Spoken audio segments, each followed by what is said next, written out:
Boa noite a todos. A mensagem do capítulo 22. Não separeis o que Deus juntou. O item é o 5, o divórcio. O divórcio é uma lei humana que tem por fim separar legalmente o que está separado de fato. Não é contrária à lei de Deus, uma vez que não reforma senão o que os homens fizeram. E não é aplicável senão nos casos em que não se levou em conta a lei divina. Se fosse contrária a esta lei, a própria igreja seria forçada a considerar prevaricadores aqueles dos seus chefes que, pela sua própria autoridade e em nome da religião, em mais de uma circunstância, impuseram o divórcio. Dupla prevaricação, então, uma vez que seria só em vista de interesses temporais e não para satisfazer a lei do amor. Mas Jesus, ele mesmo não consagrou a indissolubilidade absoluta do matrimônio. Não disse, aspas, é por causa da dureza de vosso coração que Moisés vos permitiu devolver vossas mulheres? O que significa que, desde o tempo de Moisés, a afeição mútua, não sendo o objetivo único do casamento, a separação podia tornar-se necessária. Mas acrescenta, isso não foi desde o princípio, quer dizer, que na origem da humanidade, quando os homens não estavam ainda pervertidos pelo egoísmo e pelo orgulho, e viviam segundo a lei de Deus, as uniões fundadas sobre a simpatia e não sobre a vaidade ou a ambição, não davam lugar ao repúdio. Vai mais longe e especifica o caso em que o repúdio pode ter lugar, o de adultério. Ora, o adultério não existe onde reina uma afeição recíproca sincera. Proíbe, é verdade, a todo homem de esposar a mulher repudiada, mas é preciso ter em conta os costumes e o caráter dos homens do seu tempo. A lei mosaica, nesse caso, prescrevia a lapidação. Querendo abolir um uso bárbaro, seria preciso, entretanto, uma penalidade, e a achou na ignomínia que devia imprimir a interdição de um segundo matrimônio. Era, de alguma sorte, uma lei civil, substituindo outra lei civil, mas que, como todas as leis dessa natureza, devia sofrer a prova do tempo. É um tema assim, muito pertinente nessa lei do divórcio, porque muitos falam, né, que as pessoas se separam com muita facilidade, principalmente hoje, e não respeitando o que Deus une ou não separa. Mas qual é a união que Deus une? E o que prevalece a lei dos homens? É que o texto deixa claro que onde prevalece o interesse da simpatia, o interesse de formar, não quer dizer uma família, mas formar uma união estável, onde existe o amor, existe o respeito, a solidariedade, o companheirismo, aí está a bênção de Deus. Ele se refere a pessoas que não levam isso em consideração, porque a gente sabe que como nós somos imperfeitos, existem os casamentos que são arranjados das famílias, às vezes só por atração sexual, que não pensava em casamento, mas com o fruto de uma criança, né, ou de uma gravidez. Aí surge um casamento que as pessoas são forçadas a viverem juntas. E isso não tem a bênção de Deus, porque Deus está presente onde existe harmonia, né? Existe o respeito mútuo, o interesse em superar as adversidades, porque a gente não conhece ninguém, a gente não se conhece, imagine conhecer o outro. Acaso de você namorar meses, anos com uma pessoa, e quando você se consorcia, quando você se casa, você se junta, você vai viver com outra pessoa. E ninguém muda ninguém. Se você pensa que ao casar você vai conseguir que o outro deixe de ser mulherengo, deixe o vício da bebida, deixe a ociosidade, a falta de compromisso, é pura ilusão. Se não conseguir isso no caminhar, durante a convivência do namoro, quando casa, às vezes piora. Às vezes a mulher só muda de dono, sai da prisão do lar dos pais e passa para outra prisão. Então, o texto também deixa uma coisa muito importante, que há uma evolução e a gente tem que acompanhar. Infelizmente, ainda há pessoas que limpam, entre aspas, a honra com sangue. Né? Ainda estão nas leis, olho por olho e por dentro, leis mosaicas, né? A questão da lapidação. Se a pessoa, ao ser deixada, né? Se não tiver acordo e ser deixada, é partir para outro. Porque se ele tiver a consciência, ele vai saber que aquela dissolução não aconteceu agora. E onde entra a minha culpa nesse rompimento dessa relação? Então, para mim, que sou casado, para todos os outros que são e os que pretendem relacionar-se, tem que pensar muito nesse compromisso de que a felicidade, a minha felicidade não está no outro, mas está em mim. E, consciente disso, a gente pode formar uma união estável, onde possa reinar, passando aquele interesse sexual, que o amor, o companheirismo, o respeito seja presença. E, com isso, Deus estará conosco sempre. É isso. Muito bem, Bruno. Boas reflexões. Você trouxe uma... Primeiro, né, a Arickson chegou, não se preocupe, se a Arickson, né, se ajeitar aí. Quero só fazer uma breve reflexão, a gente fazer uma prece, que a gente estava esperando por ele, e aí a gente segue, não é? Vejam, acho que o Bino trouxe uma questão muito bacana para a gente refletir, que é essa questão que o Espiritismo, nesse ponto, como em outros, ele foi muito precursor, né? Mas lembro que essa discussão você tem em meados do século XIX. Quando foi, minha gente, que a gente teve a conquista de você ter legitimado a separação do ponto de vista civil aqui no Brasil. Eu acho, se eu não me engano, é década de 70, 80, né? Quer dizer, do século XX.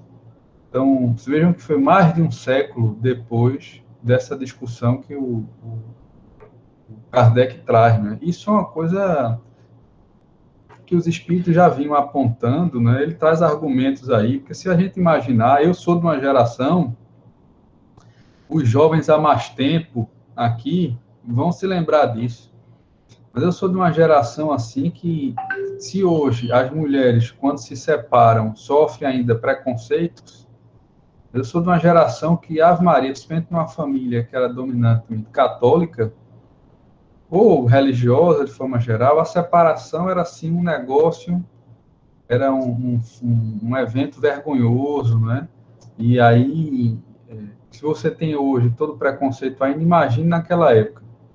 Se eu peguei isso nessa encarnação, eu estou com 46 anos, né? E não é que o Espiritismo e Kardec coloca muito bem, não é que o espiritismo vai fragilizar a instituição do casamento, não é isso, né? O casamento para o espiritismo é uma instituição louvável, é a família, não é? Então, a questão não é essa, mas a questão é você dar liberdade para se legitimar aquilo que já está na prática definido. Se não tem amor, não é? E quantos casos a gente não vê, e também o espiritismo não estimula a promiscuidade, mas quantos casos a gente não vê também de casais que não estão dando certo, estão ali em atrito, não é? No nível de imaturidade, às vezes até se consorciaram muito jovens, não tem o amor estabelecido entre eles, ao contrário, aquilo está degringolando para uma coisa pior. Né, antes que se consolide uma inimizade, uma coisa, né, um vínculo que, né, tão ruim de desafeto, melhor separar. A gente vê tantos casos depois de separação, os dois se ajustaram, ainda é muito mais fácil para os homens, né, mas isso é uma realidade de muitos dos enfrentamentos que as mulheres vivem, mas com certeza é melhor só do que mal acompanhada, né? Então, qual é a questão? E aí não quer dizer que você é solitária, mas quantas vezes a gente não vê, tem os dois se consorciam com outras pessoas e amadurecem e são mais felizes nessas outras relações, né? Então, é isso que o Espiritismo coloca. O norte é o amor, o amor. Então, se existe amor, existe companheirismo, cumplicidade, é para a gente alimentar ali, né?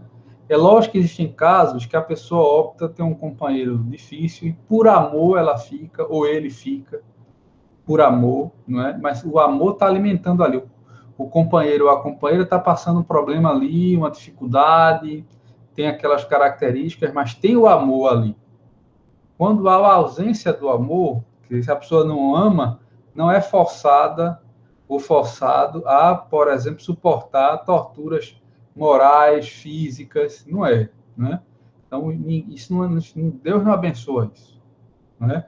Então, Deus não alimenta, por exemplo, não sugere que a pessoa submeta a uma relação tóxica, doentia, que está fazendo mal à pessoa, né?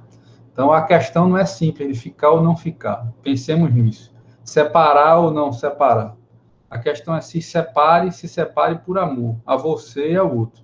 Se ficar, fique por amor, a você e a outra pessoa. Tá bom? Dito isso, eu vou pedir a Tonhão que faça a prece inicial dos nossos trabalhos. Temos aqui, primeiro, para a gente iniciar, nosso irmão Ari, que vai fazer a prece, vai fazer a palestra. Hoje eu vou anunciar formalmente. Nós temos uma porção de pessoas aqui de outras casas, dos franciscanos. Aqui eu estou vendo na tela o nosso irmão Saturninho, né? Tem Cleide, tem, não é? E a Iusca, nossa organizadora aqui, que só acontece esse momento por conta disso. Nós temos Érica e tantas outras. Eu não vou ficar lendo aqui todo mundo, mas as 20 pessoas que estão aqui se sintam acolhidas e acolhidas. Ana Ximenes, eu acho que é Ana, diz aí, Ana Araújo Ximenes, deve ser Ana Ximenes. Sejam bem-vindos e bem-vindas, tá certo? Vou pedir a Tonhão para fazer a prece inicial, para iniciar nossos trabalhos, tá? Tonhão, palavra com você. Ok. Vamos elevar o nosso pensamento à energia do universo comandada pelo hálito divino, pelo hálito divino do Criador, solicitando a Ele que possa preencher os nossos corações de força e coragem para lutar pela vida e por dias melhores.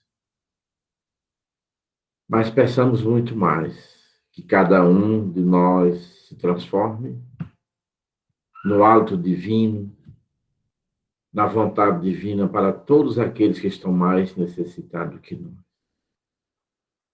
Que possamos sempre buscar disseminar a paz dentro dos corações dos outros, mas a partir da paz que geramos dentro de cada um de nós. E nessa certeza, ó Pai, de que tu abençoa todos os homens e mulheres de boa vontade para continuar na luta, desbravando a vida e dentro dela, nos colocando a serviço dela, e pedimos, faz de cada um de nós o instrumento da vossa paz, hoje e sempre, assim seja. Assim seja. Muito bom, a prece da nossa comunhão.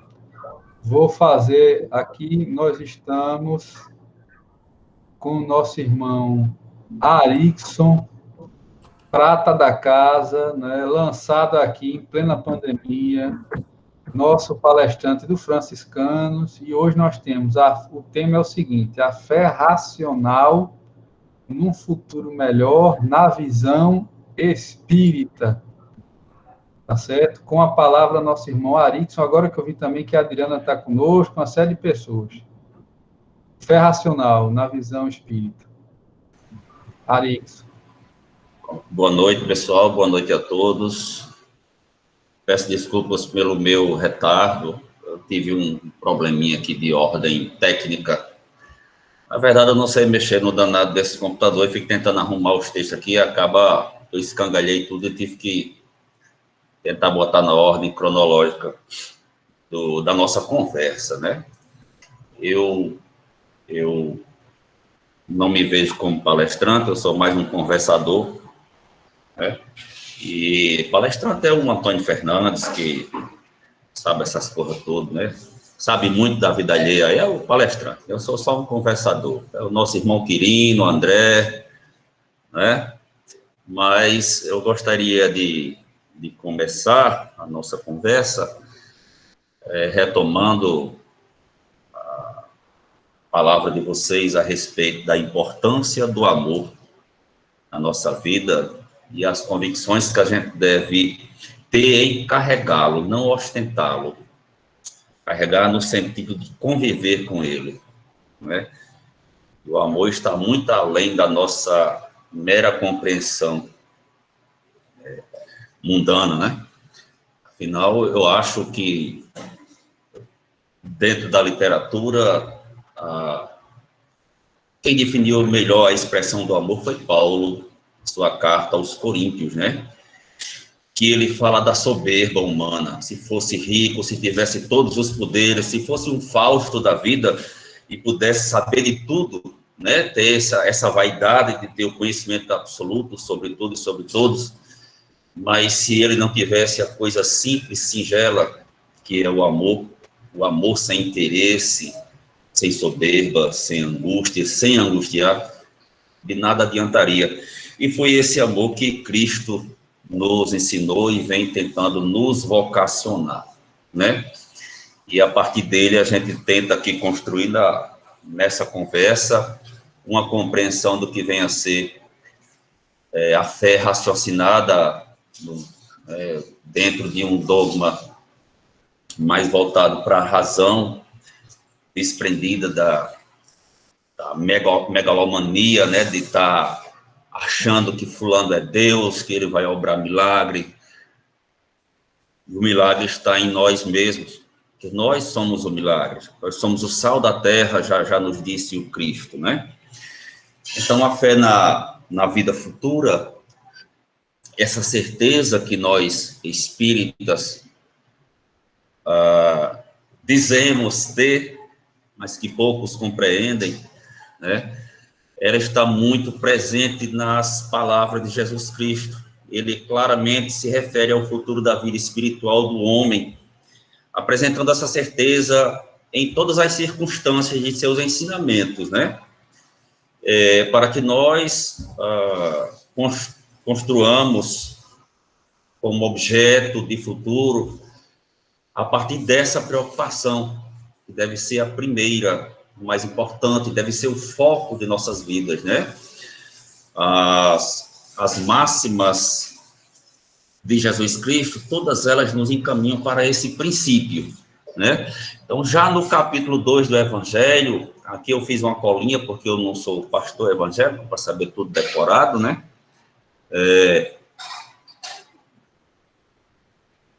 Allan Kardec, no seu Evangelho sobre a doutrina espírita, ele nos traz a passagem de quando Jesus Cristo é interrogado por Pilatos.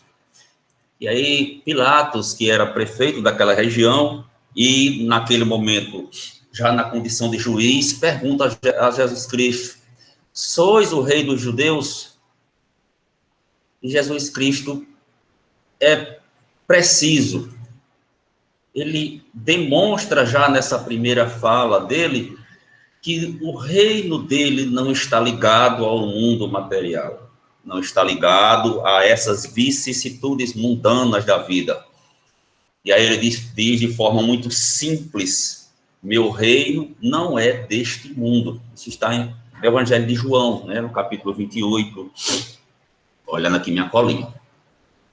E ele responde: meu reino não é deste mundo. Reafirma, né? Porque ele se refere claramente à vida futura, à vida do espírito após o desenlace do corpo. Jesus nos prepara para um mundo de evolução espiritual. Evolução espiritual. As questões ligadas à matéria estão notadamente voltadas para a nossa compreensão.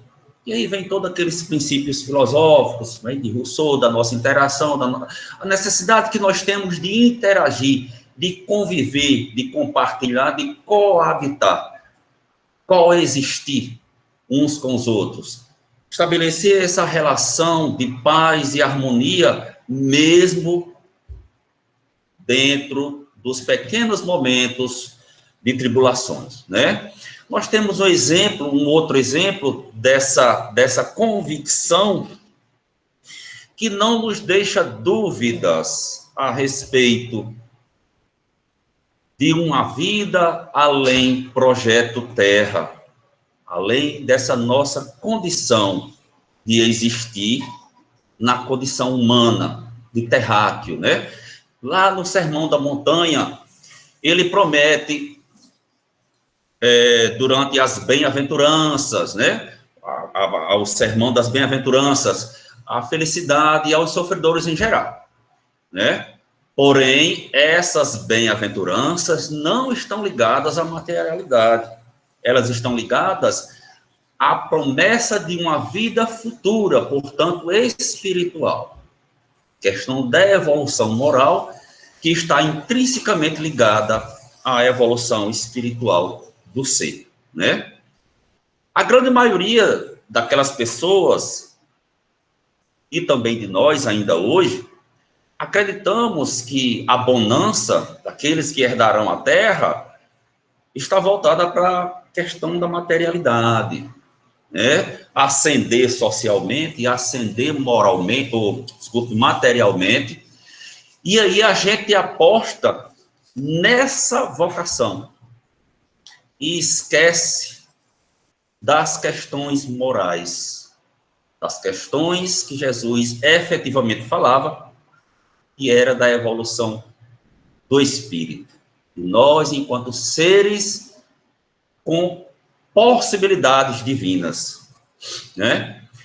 Então, sem dúvida nenhuma, Jesus destaca sempre essa importância do espírito, de algo além e após o desenlace do corpo, né? Ou seja, a vida fora da matéria, que efetivamente acreditamos existir. Esse é um dos principais pilares da nossa crença, uma crença racional baseada nos fatos, né? Allan Kardec ainda lembra que Jesus veio revelar para nós que há um outro mundo onde a justiça de Deus segue seu curso. Hoje nós sabemos que há outros mundos, outras realidades, né? Outros universos, não sei se paralelos. Estou aqui me lembrando das aventuras da Marvel, né? Então podemos compreender um pouco mais sobre essa questão da justiça divina, quando a gente percebe que há algo além dessa nossa simplória realidade, né? Se nós nos afastarmos um pouco do nosso planeta, se a gente tiver condição de abstrair, ou pelo menos olhar em um organograma, no mapa estelar onde nós estamos localizados, nós vamos dizer que a Terra, em comparação com o Sol e até mesmo com alguns planetas, é apenas um grão. E se nos compararmos com a Terra, não temos condições nem de ser grãos. Um ínfimo grão de areia. Então, do ponto de vista das conjecturas filosóficas, parece ser muita pretensão de nós, enquanto materialistas, acreditarmos que somente neste planeta há vida, vida inteligente, entre aspas, né? E que não existe nada a mais do que isso. Eu tenho uma pergunta que um filósofo, agora me foge o nome, fez a Ariano Suassuna. Como é que pode isso? O intelectual daquela cepa, seu conterrâneo já, né, André? Acreditava em Deus. Como é que pode? Como é que é isso, acreditar em Deus? Ele disse, meu amigo, se eu olhar para tudo que existe no mundo, toda a perfeição, e não acreditar que há uma mente suprema, superior e criadora capaz de gerar tudo isso, a minha vida não tem sentido. De primeiro plano, para quem não conhece Ariano, e tampouco já leu alguma coisa sobre esse rapaz, o nome me foge. Vai cair numa premissa de que Ariano está sendo apenas um crente. Não está sendo racional. Mas nessa fala dele, esta fala dele está eivada de compreensão filosófica, científica, fisicamente falando. E Ariano é um gênio, né? Então nós cremos, portanto, na vida espiritual, nós espíritas. Creio até que todos os demais cristãos, porque senão não tem sentido. Não tem sentido para um cristão negar a existência da vida espiritual. E que nós somos inefastavelmente compelidos à evolução, a caminhar, a não retroceder. O resultado da nossa compreensão evolutiva vai depender, segundo Jesus Cristo, que ele diz, a cada um conforme suas obras. Então, o resultado de nossa evolução, de nosso caminhar, vai depender de nossas ações, se boas ou se más. Jesus nos deu o exemplo da imortalidade da alma, do espírito, para o convívio de nossos companheiros. Nós, quando reencarnamos, ou mesmo quando voltamos à pátria espiritual, ou fazemos, em geral, em companhia daqueles a que nos são bem afeiçoados. Raros são os casos, depois aí no final, os teólogos aí do espiritismo, os mais sábios podem me corrigir, mas raros são os casos onde as reencarnações planejadas não ocorrem por afinidade. Um exemplo da passagem bíblica dessa questão da evolução de uma vida futura, Jesus nos traz no Evangelho de Mateus, naquela passagem onde ele já sabia que iria ser preso, açoitado e posteriormente crucificado, e ele se dirige ao monte para receber as orientações finais, para conversar, e lá ele conversa com Moisés, com Elias, e com um dos outros patriarcas e juízes, que agora me foge a memória. Mas eu destaquei aqui um pouco a passagem. Ali ele foi, isso está em Mateus, no capítulo 17, os versículos de 1 a 4. Ali ele foi transfigurado na presença deles. Sua face resplandeceu como o sol, e suas vestes tornaram-se brancas como a luz. De repente surgiram à sua frente Moisés e Elias conversando com Jesus. Expressando-se, Pedro disse a Jesus: Senhor, é bom estarmos aqui. Se desejares, farei aqui 3 tendas, uma para ti, uma para Moisés e outra para Elias. Como pode?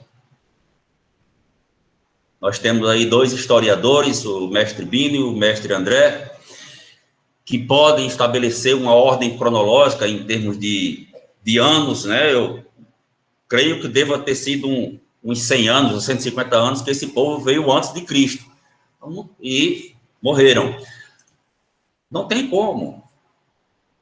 Como é que fica essa história? Como é que Moisés, falecido no passado, como é que Elias, falecido no passado, desencarnado,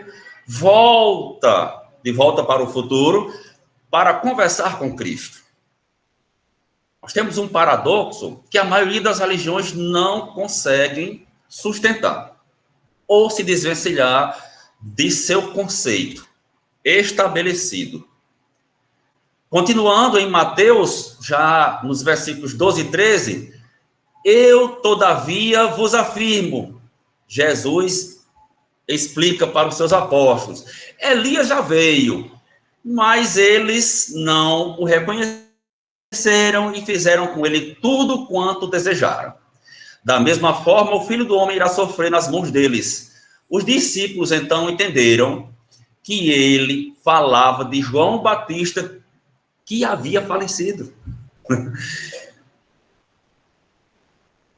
Eu estou trazendo essa perspectiva apenas para a gente construir, do ponto de vista conceitual, a ideia de que, dentro dos evangelhos, resta provado pelo texto, pela análise do texto, aí se já é histórico ou não, fica com os meninos, né?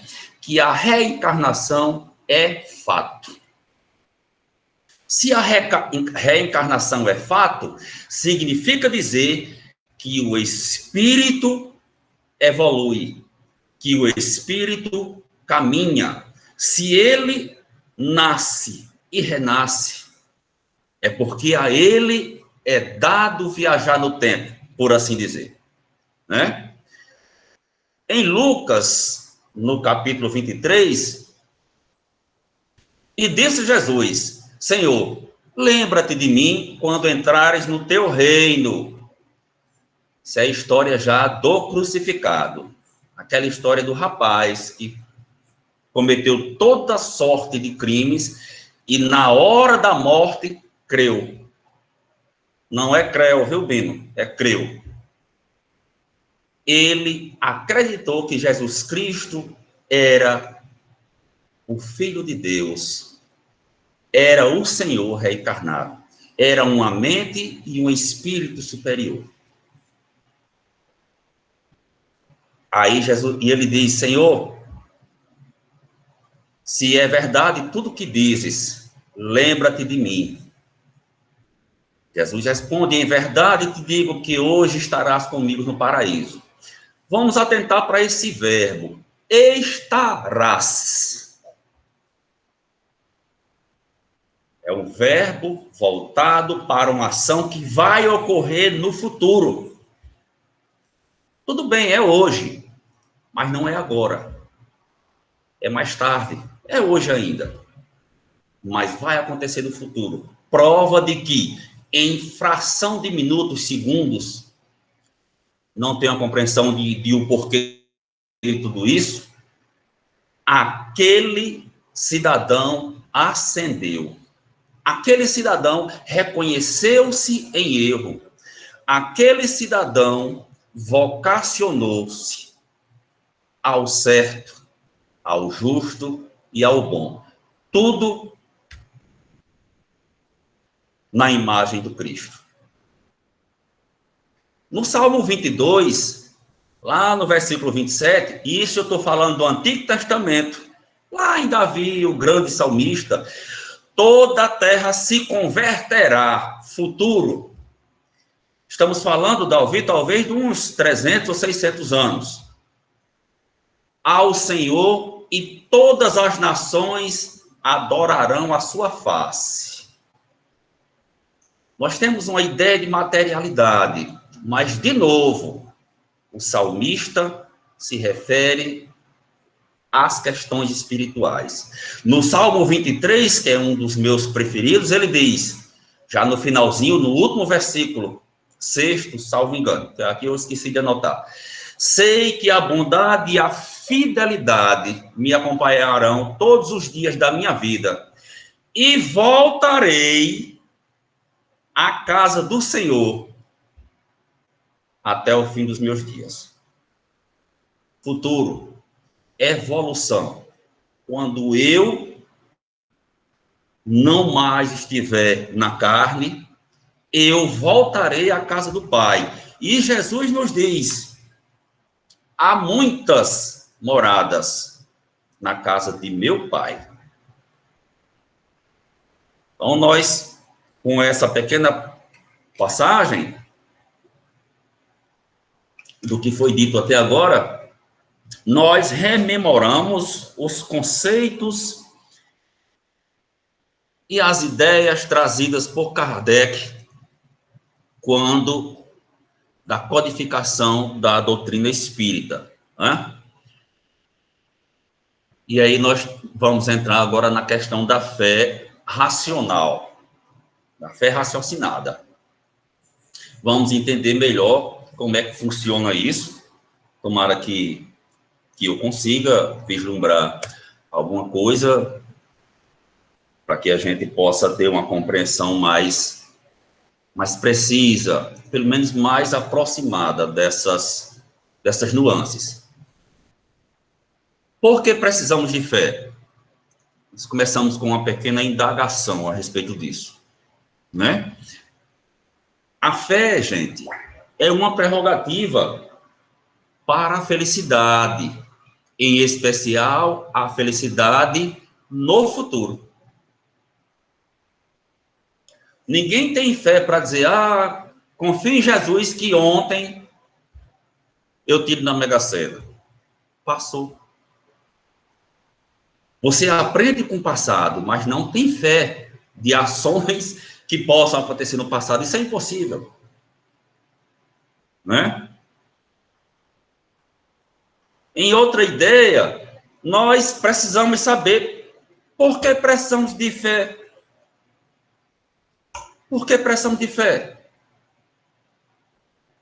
A fé nos orienta a amenizar as nossas dores, nos torna mais resilientes, nos ensina a compreender as vicissitudes da vida, as mágoas que nos são impostas e que também nós impomos ao outro, até que a gente possa, né, se desculpar, dar a volta por cima, como diria o samba, né?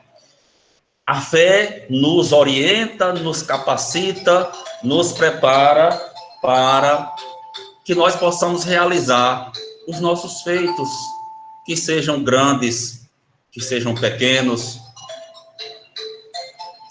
Por mais simples que seja aos olhos materiais das pessoas, né? A visão de mundo das pessoas mais materialistas, cada ser tem seus desígnios, cada pessoa tem sua capacidade, tem suas necessidades de estabelecer. Desculpem. O telefone está aqui atrapalhando. Jéssica.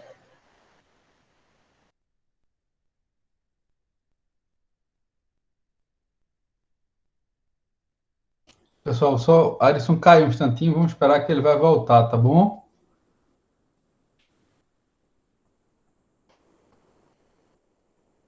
Pronto, ó, palavra, Arix. Eu fui botar no mudo para poder falar aqui com minha esposa e acabei saindo. É o que eu falo, né? A minha capacidade enorme de mexer com esse troço aqui. Com esse... Desculpem, por favor. Né? Então, por mais simples que seja a olhos materiais, cada pessoa, né? Cada ser humano, em cada desígnio que ele alimenta, com o qual ele sonha, ali está a sua parcela de fé. Inclusive, quando essa fé é de alcançar coisas meramente materiais. E aí eu não vou falar que é uma fé boa ou ruim. A fé nos ajuda a superar barreiras, nos guiar pelos caminhos da evolução, né? Não diz o Salmo? Mesmo que eu ande por vales sombrios, ali estarei protegido, porque tu estás comigo, Senhor. Isso é fé. É você saber que está andando, que vai passar por uma rua onde acontece assaltos, atos de violência, mas você tem a convicção de que vai passar ali e dali sairá incólume, porque está protegido, né? A fé nos ajuda a compreender e nos aproximar de Deus, né? Mesmo aqueles que não creem em Deus de jeito nenhum. Tem pessoas que dizem que não creem em Deus, né? Eu tenho um amigo que é doutor em física e ele zomba muito de mim. Primeiro porque eu sou cristão e segundo porque sou espírita, que parece que é uma maldição. Vai para quem é materialista, são os degraus da maldição, né? Você é cristão, já é uma pessoa tola, idiota, torpe. E se for espírita, é mais doido ainda. Então, eles vão... E ele me contou que certa feita foi com um grupo, é professor do IF, levou uns alunos a uma serra aqui no Ceará, que me foge o nome, diz que é bem perigosa e bem alta. E lá, por um momento, o ônibus do IF teve uma pane e começou a faltar freio, e eles estavam descendo ladeira abaixo. E ele disse que foi o primeiro que gritou, valha-me Deus. Ele disse, como é que pode? Que ateu sou eu, né? Mas continua dizendo que é ateu. Então, o que é fé, gente? Trazemos uma outra indagação. Para um ateu, Deus não existe, né? Como a gente já falou aqui. É apenas uma questão sobrenatural, né? E que não se ajusta à razão, porque não é palpável. Ora, se um ateu estudar a língua portuguesa, ele vai ver que Deus é concreto. É um substantivo concreto, não é abstrato. Né? E que Deus é verbo ao mesmo tempo.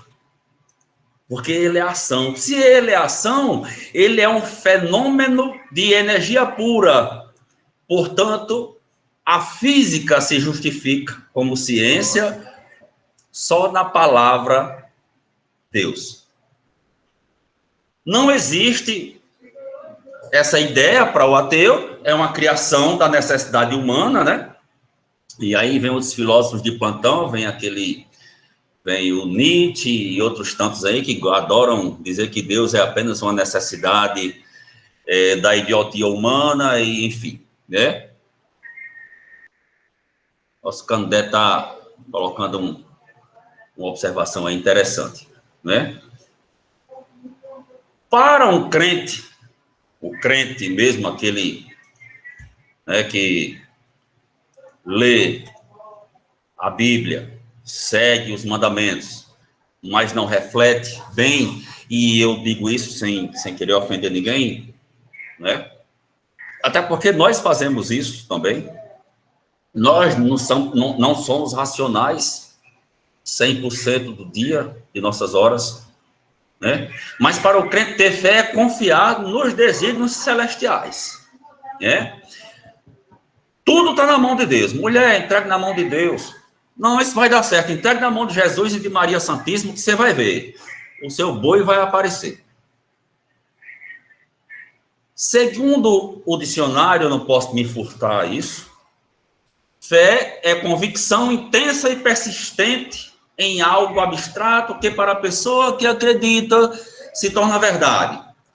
É crença, é dar crédito, é acreditar, é confiar. Aqui nós estamos diante de uma relação conceitual despida de qualquer valoração filosófica, né? Ou mesmo teológica. A fé, para nós espíritas, principalmente segundo Allan Kardec, que é quem nos impele a essa compreensão, ela tem de ser raciocinada. Ora, você está com uma dor de cabeça terrível, e aí você chega e diz, companheiro Bino, rapaz, desde manhã que eu estou sofrendo com a dor de cabeça terrível, aplica aqui um passe em mim, vê se você me ajuda aqui. Bino se concentra e começa a transferir energia, benfazeja, deseja isso. E eu, da mesma forma, desejo receber a energia que ele está me doando, crendo ser benéfica também. E essa comunhão de forças quânticas, talvez, aliviam o meu pesar. E aí eu vou dizer que o irmão Bino é um fazedor de milagre, quando na realidade não é milagre. É uma questão normal da fisiologia humana que a física e a ciência ciência explicam normalmente. Nesse sentido, a doutrina espírita nos traz essa nova concepção de fé.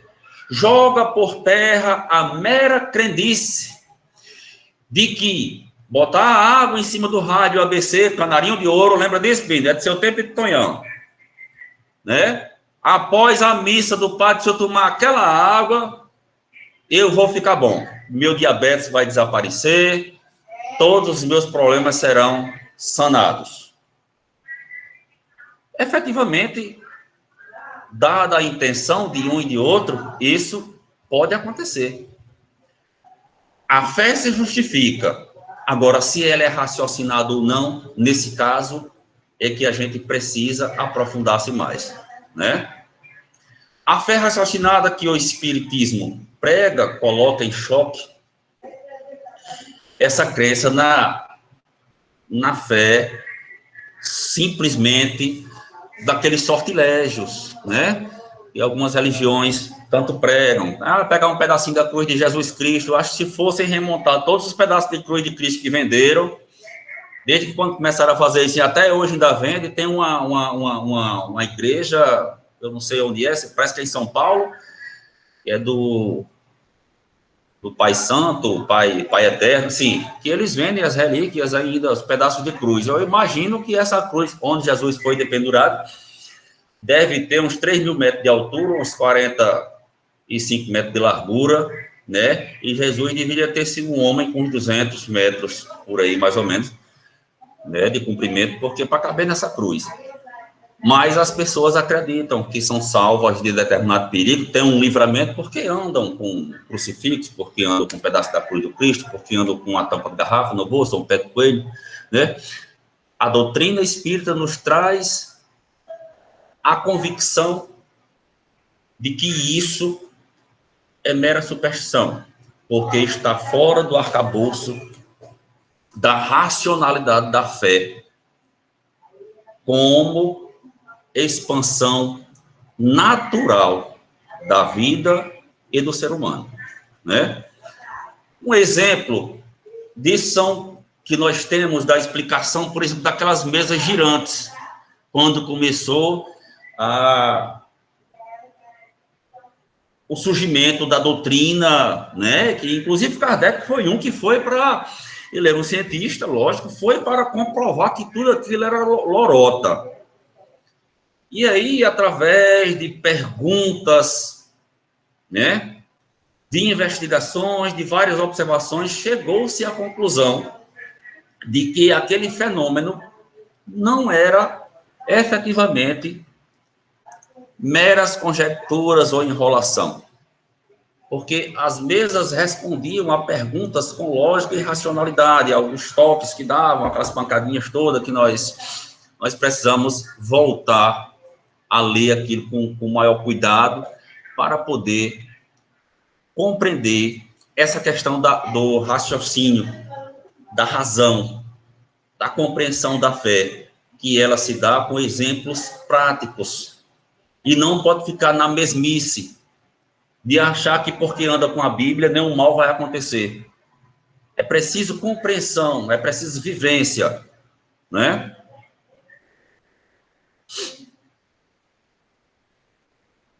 Kardec nos põe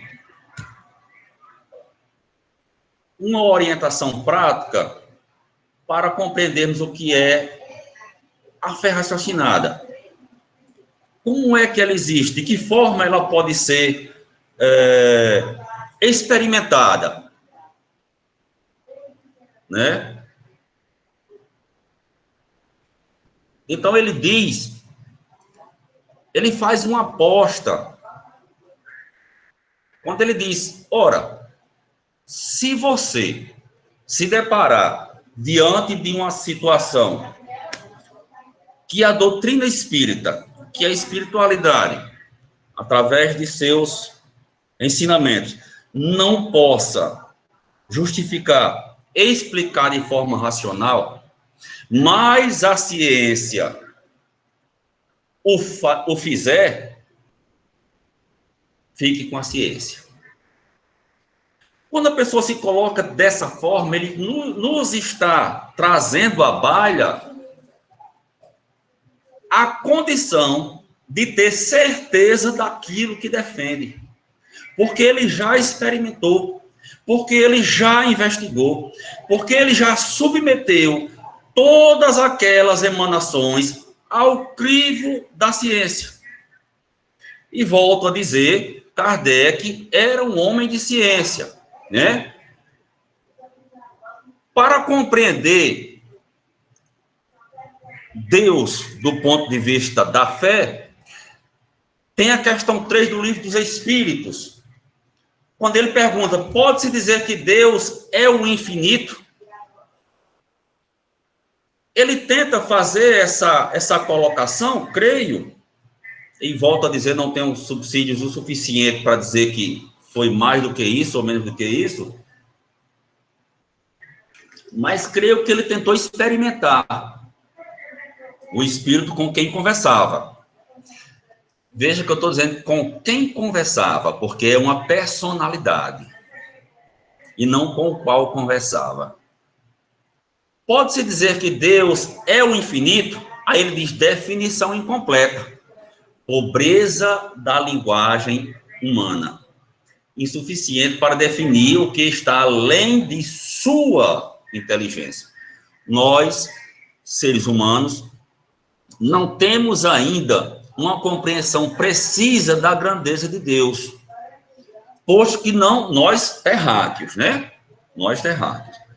Posto que a nossa limitação cognitiva nos impede.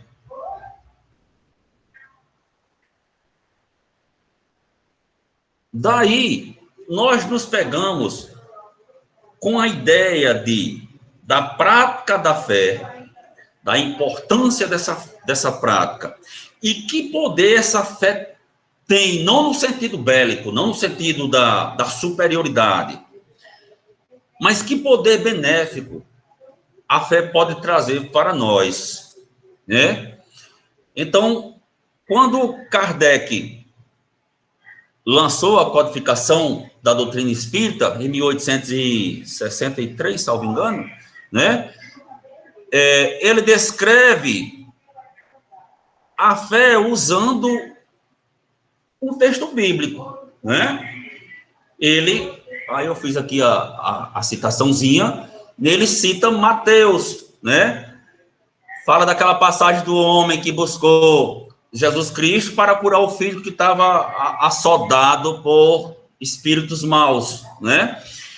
E ele já tinha procurado anteriormente os apóstolos, mas que não conseguiu, eles não conseguiram curar a criança, né? Afastar o irmãozinho que estava lá, né?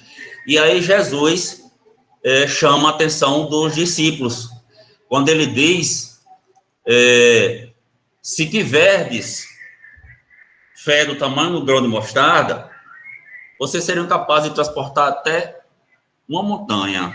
As dificuldades da vida, né? Aquela montanha, a montanha daquele ser humano era a doença do filho. Mas vocês não tiveram fé o suficiente, né? Vocês não creram. Vocês se deixaram abater diante do problema, não se acharam capazes, né? Essa é a importância da fé. É o poder que a fé tem, é o poder que a fé nos traz. É de você usar uma gama de energia que partem de você, interagindo com forças espirituais para proporcionar o bem ao próximo. No dizer de Paulo, em nome do amor, né? A fé robusta traz a perseverança, né?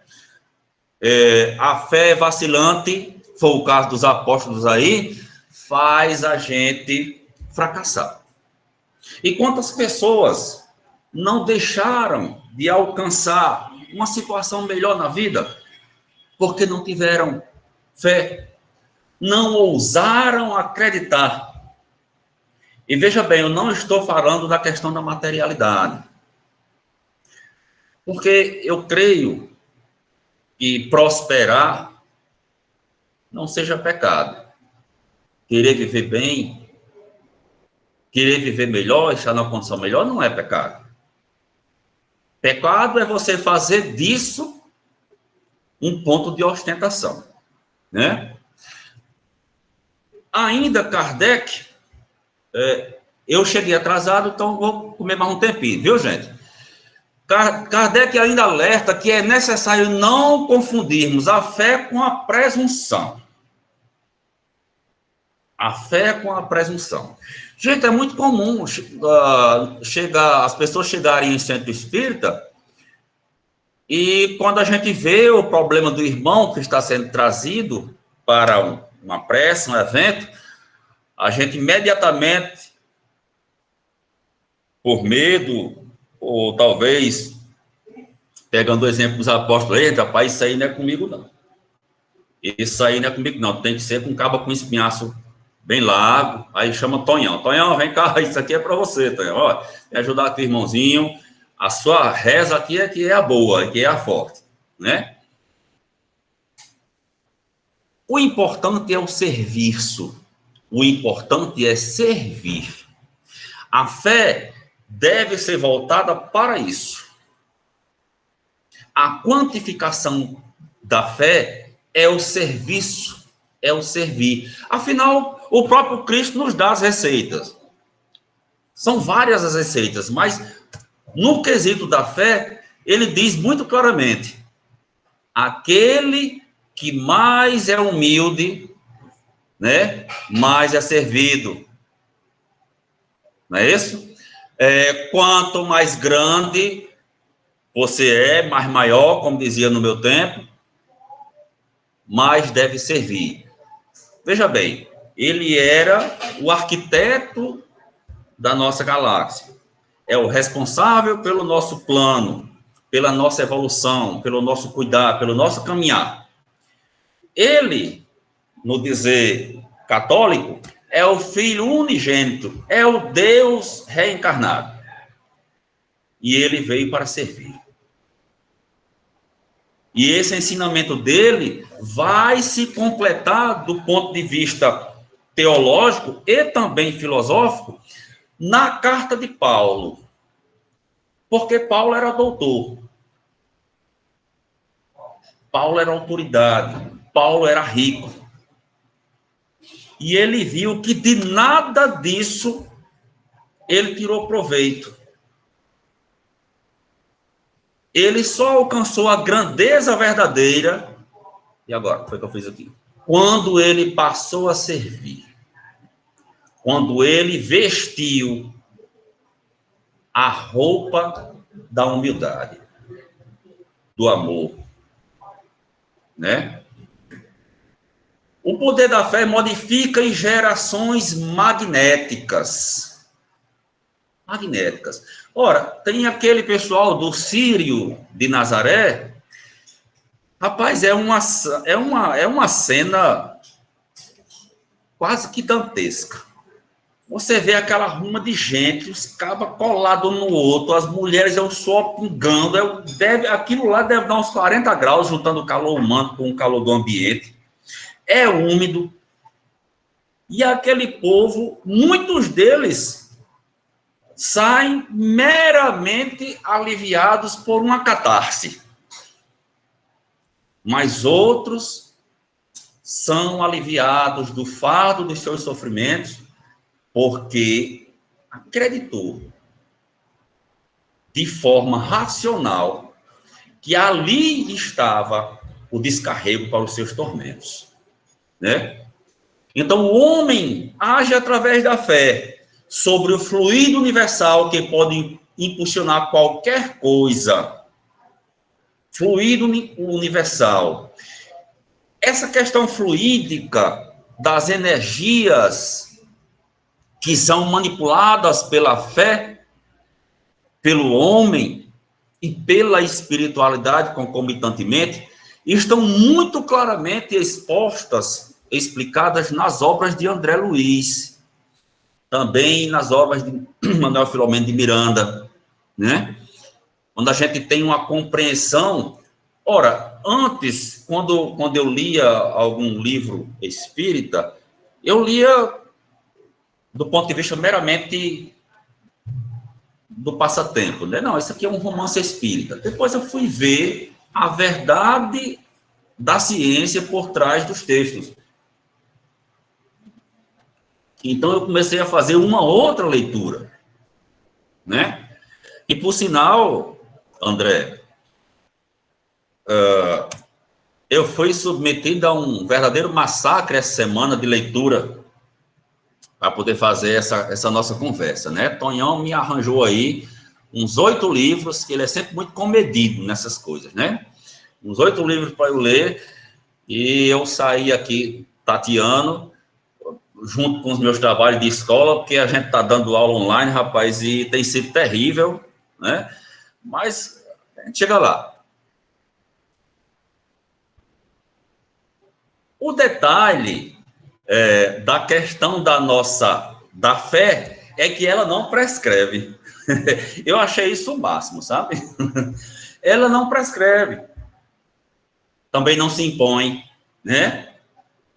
Ela às vezes vai diminuir, dependendo de suas condições psicológicas, né? Nós vivemos num mundo de provas e expiações, do ponto de vista teórico de nossa doutrina,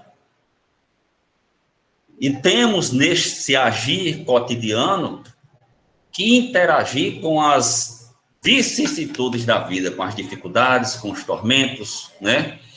Com as ansiedades, as pequenas raivícolas, né?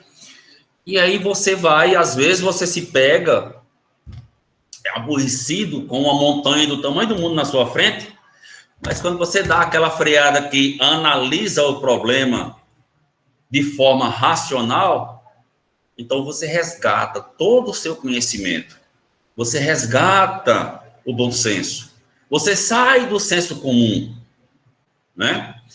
Esse é um princípio de fé. Ela se renova.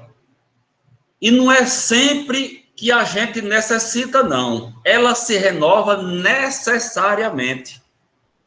A fé está intrinsecamente ligada à concepção do porvir humano, né? Ora, gente, se eu não acredito na reencarnação, Se eu não acredito no porvir, no futuro da espiritualidade, no futuro espiritual do ser, para que danado eu faço minhas orações para aqueles que já se foram? Por que eu tenho mais que orar para o meu pai, para minha irmã, para meus irmãos, uma tia, um tio a quem eu sou afeiçoado, se nada disso existe, né? Então é preciso que a gente amadureça essas concepções, mas amadureça não porque resolveu entender para dizer que é chique, que é evoluído, mas amadureça do ponto de vista racional. É assim que funciona, porque esse, até onde a gente sabe, é o caminho lógico, é o caminho certo. É isso que a razão e a compreensão de mundo me trouxe como verdade inquestionável, né? Na questão 922 do Livro dos Espíritos, Kardec pergunta. Kardec, ele gostava de deixar a espiritualidade assim, ele gostava de tentar pegar o pessoal no contrapé, né? A felicidade terrena é relativa à posição de cada um. O que é suficiente para um faz a desgraça de outros. Entretanto, continua ele, uma medida de felicidade comum a todos os homens, existe uma medida de felicidade comum a todos os homens? E aí o Espírito responde, com relação à vida material, consiste em possuir o necessário. Veja só a inteligência de quem responde. Olha, o que é a medida de felicidade comum a todos os homens? Com relação à vida material, consiste em possuir o necessário. Com relação à vida moral, consiste na consciência tranquila e na fé no futuro.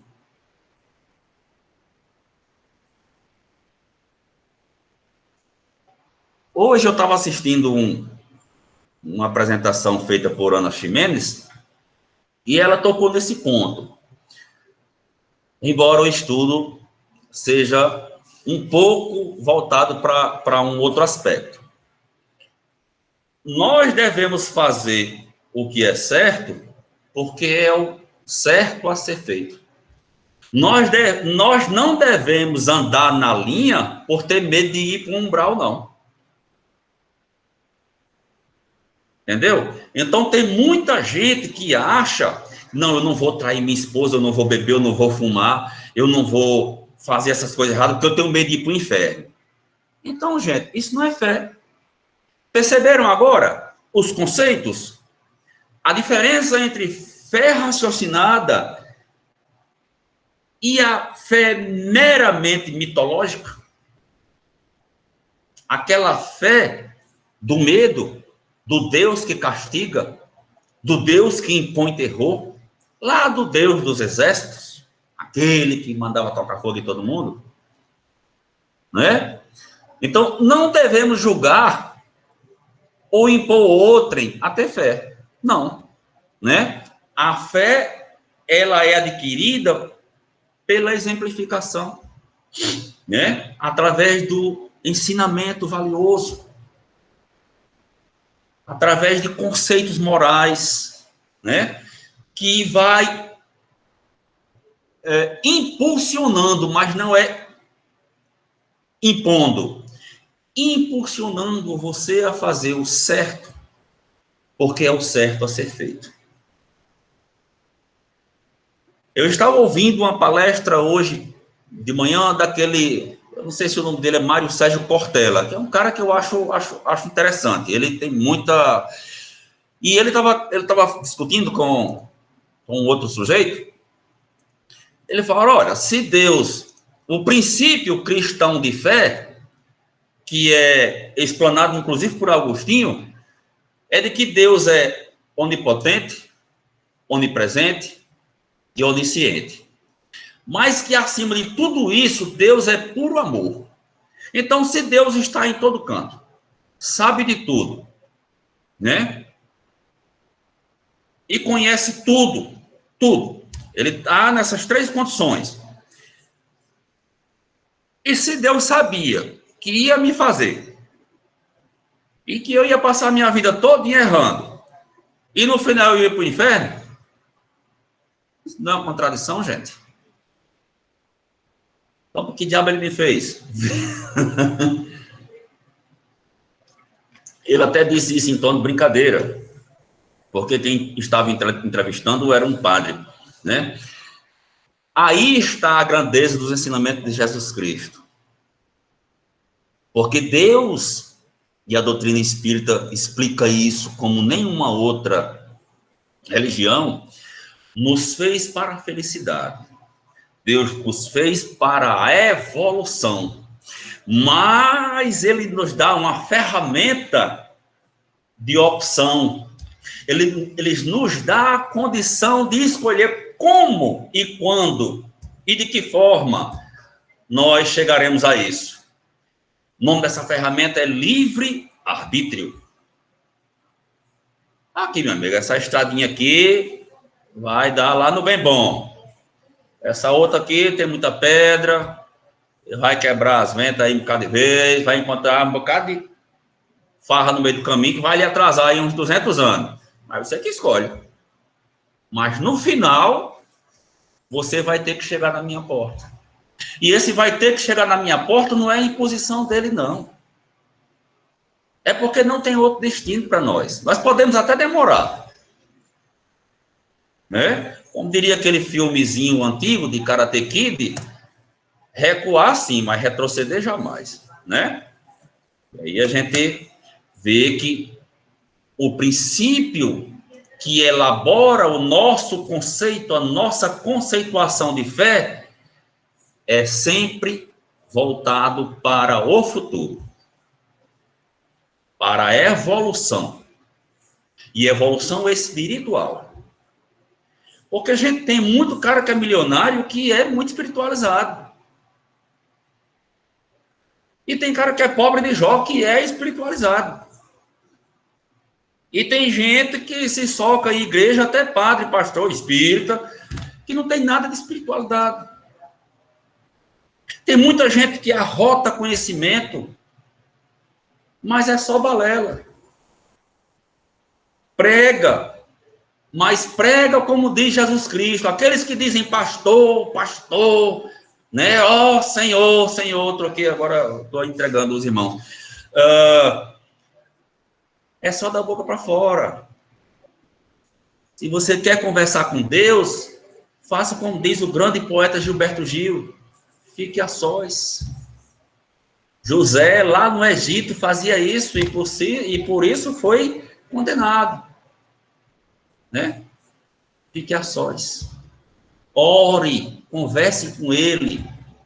Porque essa é uma relação de intimidade.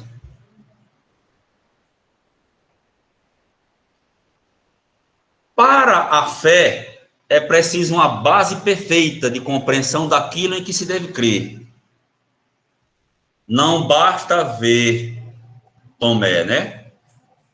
É preciso compreender. Tonhão conta uma coisa, que ele adora falar isso. Que Jesus Cristo chega lá num cego, o cara vai para ser curado, Jesus Cristo vai lá, dá umas 3 ou 4 cuspidas lá num pedaço de barro, faz aquela gosmazinha e sapeca igual.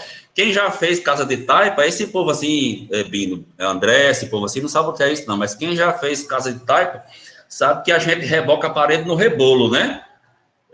Eu já alcancei isso, fazer isso, né? Então, Jesus Cristo fez mais ou menos isso.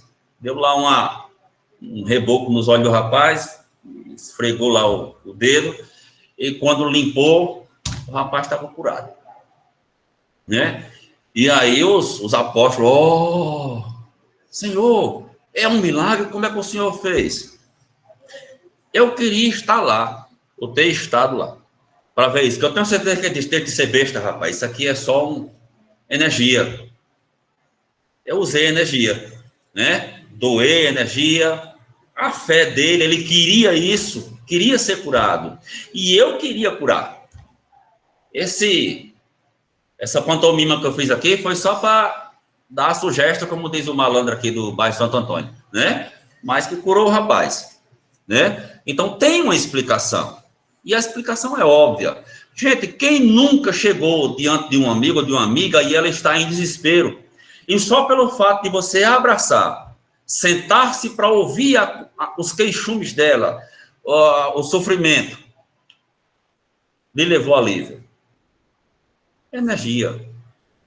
Energia. As pessoas necessitam de receber ou doar energia.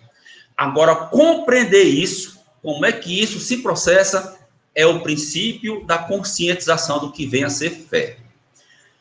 Para isso, nós precisamos conquistar a fé. A fé nos distancia de um sentido de solidão, né? A fé, ela nos aproxima daquele ser a quem a gente se liga pelo filete do pensamento, né? A doutrina espírita cumpre essa tarefa. O Espírito da verdade, ou de verdade, veio ou vem nos abrir os olhos para que nós enxerguemos Deus de forma lúcida, sem aquela compreensão do escravo. Não é do escravo de Deus ou da ideia divina, não, mas escravo do outro, que se arvora no direito de ser o representante dele. E que nessa condição começa a dominar os outros. O Espiritismo nos dá essa libertação da compreensão mais precisa de que ter fé em Deus é conviver com uma inteligência superior. E, nesse sentido, interagir com ela.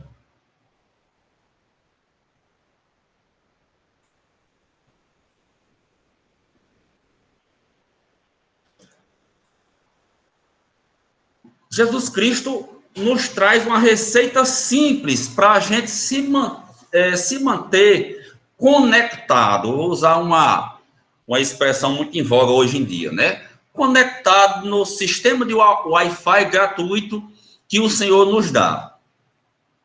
E que não falha, viu, gente? Não tem esse negócio de quando está nublado, cair, ficar difícil, dar trabalho, não. E a senha é simples. Vigiai e orai. 2 verbos.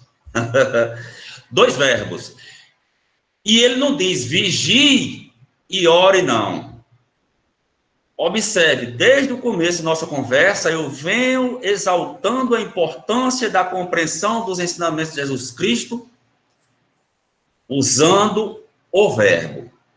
Os verbos preferencialmente usados por Jesus Cristo estão todos intimamente ligados com ações futuras. Vigiai e orai. Hoje, amanhã e sempre, não é assim que a gente termina as preces que se faz? Que o Senhor nos guie,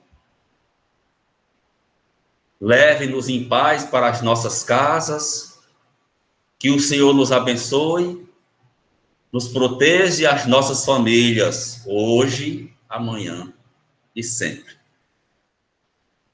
Quando nós estabelecemos nessa prece, essa convivência com Deus, nós fazemos um link, fazemos uma ligação com a ideia de futuro.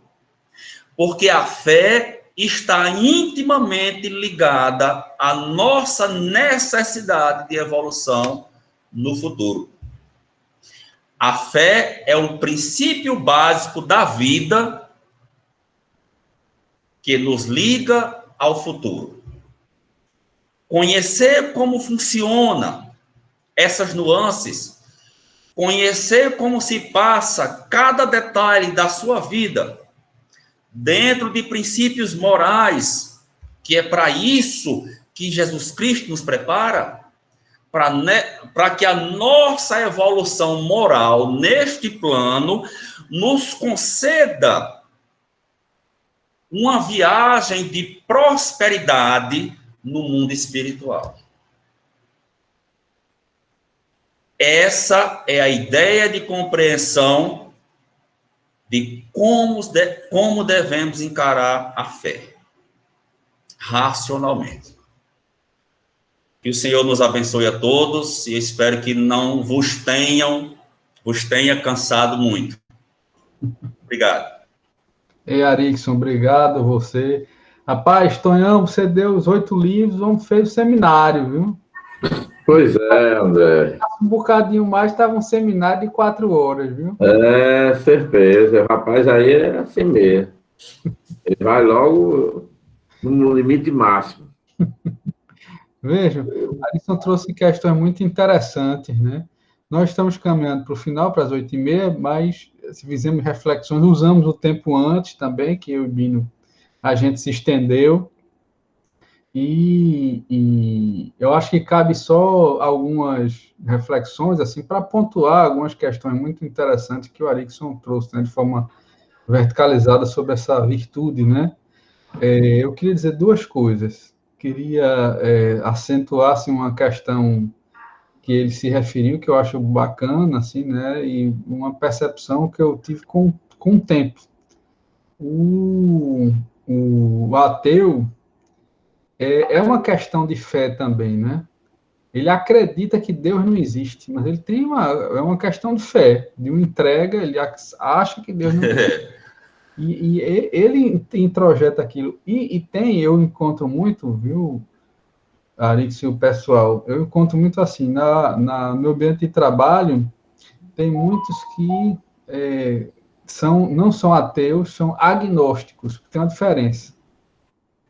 O agnóstico, ele não se coloca, ele não é que ele acredita ou não acredita, ele simplesmente é uma questão de não se coloca isso, né? Não se coloca, mas eu vejo que, assim, muita gente se diz agnóstico, né? Mas, no fundo, tem uma questão de ateísmo, assim, eu conheço alguns casos que é uma questão de fé. Do mesmo jeito que ele acredita que Deus não existe, o processo evolutivo vai levá-lo a ter essa confiança em Deus, né? Então, de alguma forma, está iniciando já o processo. Quando ele não acredita em Deus, mas acredita que Deus não existe, ele já está exercitando essa virtude da fé, né? Fé em alguma coisa, mesmo que Deus não existe, mas depois ele vai, nesse processo evolutivo, o Arikson colocou muito bem essa continuidade, né, da vida, etc., né? Eu acho uma reflexão muito bacana também, para a gente caminhar assim para o final, é a questão de como eu quero fazer um link com como nós fomos, ou tivemos nossa confiança em Deus, nossa fé colocada à prova, né? Eu confesso, viu, Arikson, que nesses períodos da pandemia, eu tinha uma certa ilusão a meu respeito, sabe? Eu esperava que podia mais, eu, André, podia ficar mais imune. Quando eu fico, assim, muito sinceramente, quando testei positivo, de abril para maio do ano passado, então eu me vi numa contingência assim de não foi desespero, porque a gente tem a nossa fé, etc., né? E aquilo foi de fato um consolo, mas assim, não é porque a gente é espírita que fica imune a essas coisas, né? E quando eu me vi, eita, o que é que vai acontecer, se eu vou evoluir com a desencarnação ou não, né? O quadro naquela loteria aí da Covid, que a gente ainda enfrenta uma pandemia, né? Com um platô muito alto ainda, né? Mas eu fiquei, de fato, muito reflexivo, sabe? Que a gente tem muita estrada pela frente ainda, apesar de ter o conhecimento do Espiritismo, de ter essa fé raciocinada, racional, mas consolidar essa fé como virtude é uma estrada longa ainda, sabe? Que a gente tem que exercitar todo dia nesse sentido, né? E não é o rótulo religioso, não é. O rótulo religioso ajuda a gente a estar no centro espírita, não é? Mas essa construção é intransferível, é pessoal, dessa relação com Deus, tudo, né? É uma coisa que, assim, não é automática, e não é conhecimento, é virtude, é sabedoria. Sabedoria, às vezes, não tem nada a ver com conhecimento. Muito interessante isso que você colocou. Eu fiquei reflexivo nesse sentido, viu? Mas é isso. Alguém quer falar mais alguma questão? Porque eu vou passar para a Arikson fazer um fechamento. Acho que Antônio levantou não, abriu o microfone. Você quer falar, Tonhão? André, só para corroborar com tudo que foi dito, né? Não existe fé sem vivência. A fé raciocinada, como muito bem a Arix colocou, ele requer uma experiência ao longo da vida, do processo reencarnatório. Não se acredita porque se quer acreditar, se acredita porque se sabe que é. Então, isso é bastante interessante. Quando diz fulano não tem fé, é um homem de pouca fé, o correto talvez não fosse dizer que é um homem ou uma mulher de pouca fé, mas sim um homem ou uma mulher de pouca experiência, talvez fosse mais adequado. Porque quando você sabe, por exemplo, um exemplo bem claro, quem já perdeu parentes, é o meu caso, né? Muito próximo, tipo pai, mãe, alguém assim, próximo, né? Já sabe, tem uma fé assim, mais assertiva em relação aos parentes que morreram. Por quê? Porque eu já tenho 50 anos de experiência de ausência de meu pai. Mas como eu sinto ele presente na minha vida, então, para mim, isso é fácil acreditar na vida pós-morte, entendeu? Então, a fé, ela requer um caminhar pela vida para que se adquira a robustez de um acreditar para frente. André, essa questão do agnóstico, de início eu achava que a pessoa que se dizia agnóstica, ela era meio que Tomé, né? Ela tinha que ver uma questão mais, não diria nem racional, mas ela teria que presenciar e a partir daquilo ela construir um ponto de raciocínio. Mas depois, quando eu comecei a ver, e é claro, isso é limitado, porque você não vê todo mundo, né? Não tem condição de você valorar todo mundo. Mas depois eu comecei a ver que estava mais para a lei do Gerson, sabe? É aquela teoria da vantagem.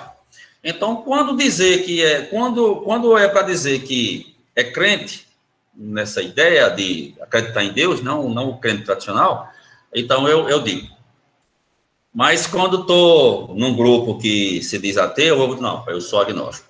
Então, eu comecei a perceber que algumas pessoas que se diziam agnósticas estavam mais para esse perfil. Mas, claro que isso é uma questão muito limitada, né? Em relação à sua provação de fé, que você se submete aí, eu passei por isso, eu passo por isso. Porque, assim, eu não tenho medo de morrer, eu tenho medo de matar, né? E aqui eu não falo da violência, não. Por exemplo, eu estava com Covid e não sabia. Eu abracei meu amigo Bino, porque eu tenho um afeto muito grande, é uma amizade de muitos anos, lá na escola, e vários colegas, no decorrer da semana, já com Covid, eu não sabia, né?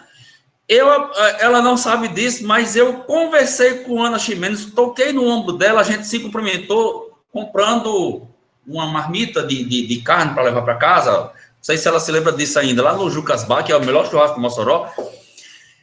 E quando eu me descobri com Covid, se foi na segunda-feira subsequente ou na terça, eu quase morro.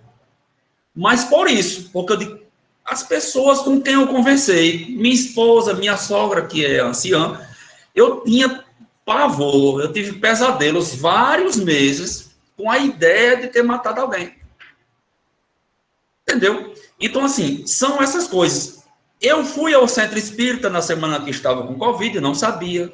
Então, pô, será que quantas pessoas que eu dei passe e a gente ainda não sabia dos procedimentos todos, né? Que foi logo no começo, eu tive em maio do ano passado.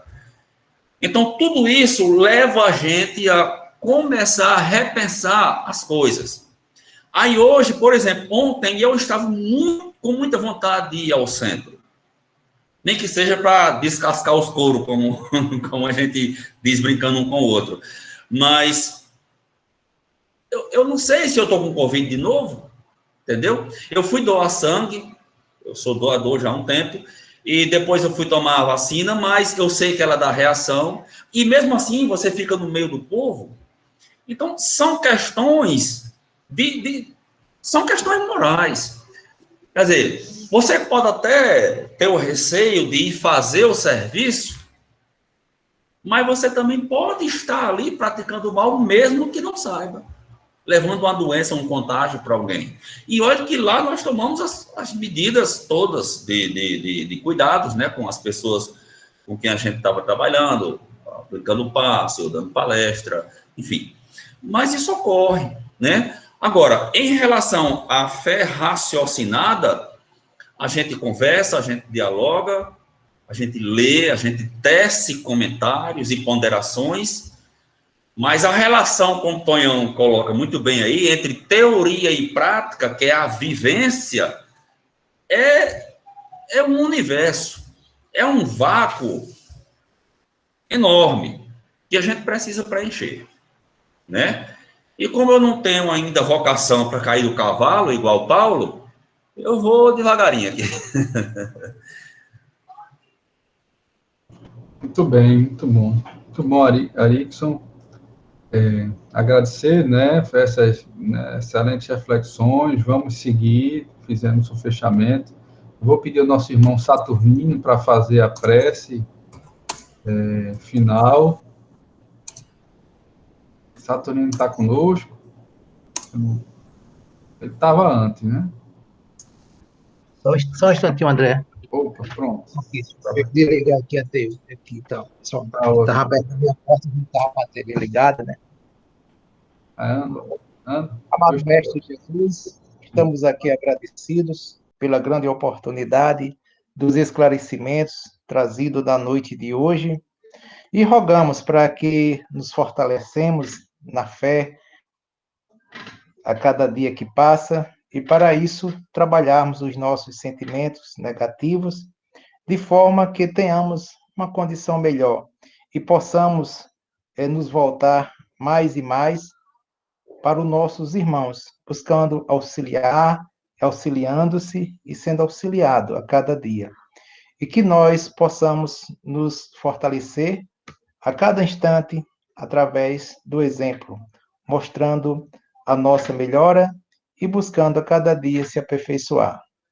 Agradecido por mais uma semana e rogamos a assistência à equipe de benfeitores espirituais, a todos nós. Que o Mestre Jesus possa nos iluminar e nos confortar hoje e sempre. Muita paz a todos. Sim seja. Pessoal, então agradecer mais uma vez a Arickson pelas reflexões, agradecer a presença de vocês, não é? Segundo a orientação lá da direção, do nosso presidente Tonhão, que não estava no início, as atividades continuam como estão no centro, né? E aí a gente continua nesse formato online, tá bom? Semana que vem, se eu não me engano, é Ana Ximenes, né? É Ana Ximenes, né, Yuska? Que está aqui conosco, né? Isso, André. Vai ser Ana, sim. A ciência é possível, a ciência espírita, a pesquisa espírita. Muito interessante será o nosso trabalho da semana que vem também, viu? Então, continuamos nesse processo e todo mundo continue se cuidando, tá bom? Uma boa semana para todos e todas. Um grande abraço, tá bom? E é isso. Depois a gente conversa mais.